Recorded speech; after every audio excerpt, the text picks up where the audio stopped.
Just after let me twist this camera. Just after leaving work today, I read an article from Bloomberg News, and if I remember to do that, I will attach a link to that in the description box. But remember in prior videos how I've told y'all the importance in the Ezekiel 38 war, Gog and Magog, Iran, Russia, and Turkey, the roles that they will likely play, at least based on my interpretation of that, and their increasing ties to each other, how that's important for end-time prophecies. Well, as I've told y'all before, it seems that Russia is amassing troops on Israel's border,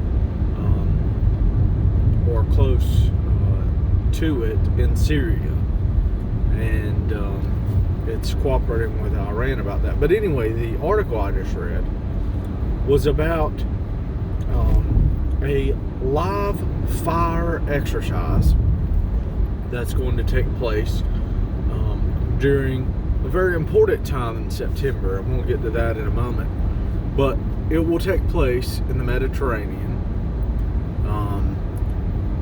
Interestingly, this is being conducted by Russia. Russia will be the one conducting these live fire naval exercises. But it was announced by the government of Turkey, which is, at least in theory, still in NATO. So that begs the question, what is a NATO member doing announcing the military exercises of really the main reason the North Atlantic Treaty Organization even exists? The only reason that such a treaty is to defend Europe from Russia. Those developments are quite interesting to me. Coupled that with the fact that for years now it seems that, or at least I wouldn't even say years, just really the last couple years, Russia, Iran, and Turkey have seemed to increasingly be conducting war games with each other. And then in the Pacific theater, it seems that China, Russia, and Iran often are conducting some war games together. But this is an interesting development to me because of the dates. I don't want to look at that article, obviously. As you can tell, I'm driving.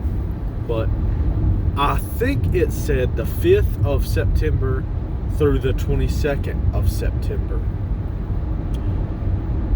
These are important dates because in that span, Rosh Hashanah will happen either the 17th, 18th, or 19th, depending on when the new moon, whatever first day the new moon, is spotted in Israel.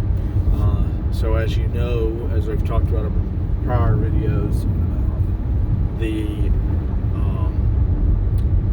timing of that feast day, all of the other ones in the Old Testament have a specific day. It'll be this day of this month. But that one, it's based on when the moon is first spotted. So the saying developed, of that day and hour, no one knows. You have a good guess based on phases of the moon. It'll probably be, one of those 3 days. But it's hard to say for sure because only God knows. So the fact that these countries who are prophesied in Ezekiel 38 to come to war against Israel and pretty much be fought off in a very short amount of time. It seems like that is an overwhelming victory for Israel whenever that does eventually happen in the future.